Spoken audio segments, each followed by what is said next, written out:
Aniya na kita karon sa ikaupat nga Domingo sa Adbyento sa kasaulugan nato sa pagpaabot sa atong Ginoo. Maayong buntag kanatong tanan. Advance Merry Christmas. Ato gyung hinumduman nga ang Dios nigamit pinaagi ni Maria aron matao ang iyang anak magpakatao uban kanato. Apan sa wala pa dunay naguna nga maoy panagna karon ni Zacarias human siya makasulti gikan sa iyang pagkaamang. Ugon sa mangkadto ang iyang panagna mahitungod sa maguna kang Jesus, si Juan nga magbubunyag. Atong tan-awon sa tong kaugalingon, sama ni Zacarias ug ni Isabel, ilang gibakante ang ilang kinabuhi nganuman to appreciate God's goodness, to see the marvelous works of the Father for their family or for His family. Og mao nga gipadayag sa Ginoo diha sa ilang pagsalig, diha sa pagbakante sa ilang kinabuhi nga ang Dios maoy ilang gisaligan. Sa ilang kabakante, wagud to town tiguwang na si Isabel, si Zacarias. Apan miabot ang higayon nga sila gipuno sa Ginoo. Unsa may gipuno kanila? Ang grasya sa pag-angkon og anak. Mao kadto nga malipayon si Zacarias nga nanagna mahitungod sa buluhaton sa maong Juan nga magbubunyag alang sa katawhan. Muarita ni Maria unsa man poy disposition ni Maria, iyang gibakanti ang iyang kaugalingon ug unsay nahitabo sa iyang pagbakante siya nanahimo nga instrumento sa Ginoo. Gitawag siya sa iyang pagkatawanon, isip usa ka tawo sama kanato. Gitawag siya sa Ginoo nga mamahimong inahan pinaagi sa mensahe Arkanghel Gabriel ngadto kaniya. Ug unsay nahitabo? Si Kristo miabot kaniya. Unsay atong makatunan niini karong pagbakante, pag-empty sa imong kaugalingon aron sa ingon adunay lain nga mosulod. Kay mao kini ang gikahadlukan sa tanan nga wa nay sulod ang imuha kuyaw og dili na pod masudlan ang karisgo sa maong butang. Nganong kuyawan ta? Tungod kay wa manato hangyua ang Ginoo nga maoy musulod kanato. Anong lisod nga mabakante ang imong kinabuhi? Wa man ka maanad nga imong hutdon ang tanan og imong pasagdan ang Ginoo nga maoy mupuno kanimo. Mao man kini ang kahuyangan sa kalibutan karon. Mao bitaw na nga moabot sa punto nga makita nato nga daghan kaayong hakog. Sige ra magkupot, sige ra magpundo.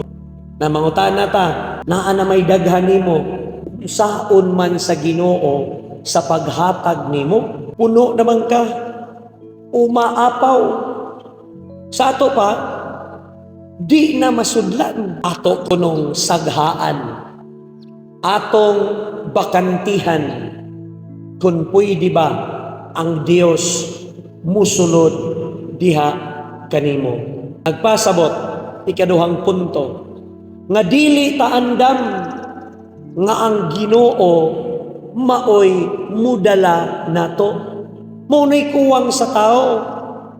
Unsay nahitabo, panaminan ta ang kinabuhi ni Maria. nga nahimo siya nga instrumento sa Ginoo alang sa tanan. Ang iyang mga pagtulunan, ang iyang mga binuhatan, dako kaayo og kalambigitan. Isip kita iyang mga anak ni Maria. Kay wa lamang niya gibakante ang iyang kaugalingon, kundili iyang gihatag ang iyang kinabuhi. Matuman kanako, sumala sa imong gipanulti. Ang problema sa tao mao ni ug musalig baka siya sa tao nga nagsulti niya. Mahadlok man ko padre oy, kay basi unya ugma scam ko, na scam na raba ko kadtong kapa didto ra man tatos bangko na tuog. Ako ning habwaon tanan, ako ning idad-on ngadto sa Compostela ug moabot ko mo apil ko sa taas nga linya didto nag-remit ngadto. Uy, pagkaugma wa naman, nawala parang bula o purot na. Nang karon asa naman ang kabos padatuon ni dato baka? Uy, mao ka na kung di nato apilon ang Dios. Mabakante o muhubas gyud ta kung ang atong kalibutanong panghuna-huna mao ang ato ang saligan. Kaganina, pagdayon akong mata mga alas 2, tanaw ko daan, nangandam ko sa kong wali, tanaw ko daan social media, report dayon, natagaan na og verdict si Pastor Apolinario, tagaan na, social media na, life imprisonment, uban sa iyang mga kauban. Nya, matagaan o maulian kadtong nag-invest kutob nadtong nikiha.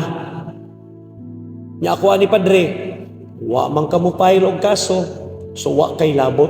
Nga niining kalibutana ang atong pagasundon ang gitudlo ni Maria og usab sa banay ni Zacarias. Sa ilang kaugalingon gisaligan ang Ginoo. Wanay lain pa.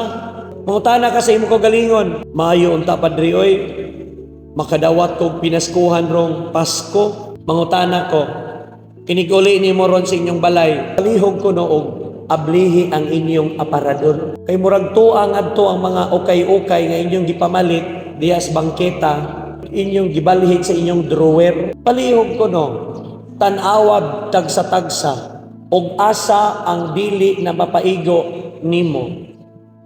Kana bang nagligsik na sa imong lawas kay nidako na ka, og asa kadtong niluag na nimo kay niadtong dako ka karon niniwang ka. Ang ubanggod nga karsones na ako'y nabantayan dinhi, Marites masita panagsa. Na ako'y nabantayan diri nangalawat. Nakalimot siguro to siya og patago sa iyahang bakos.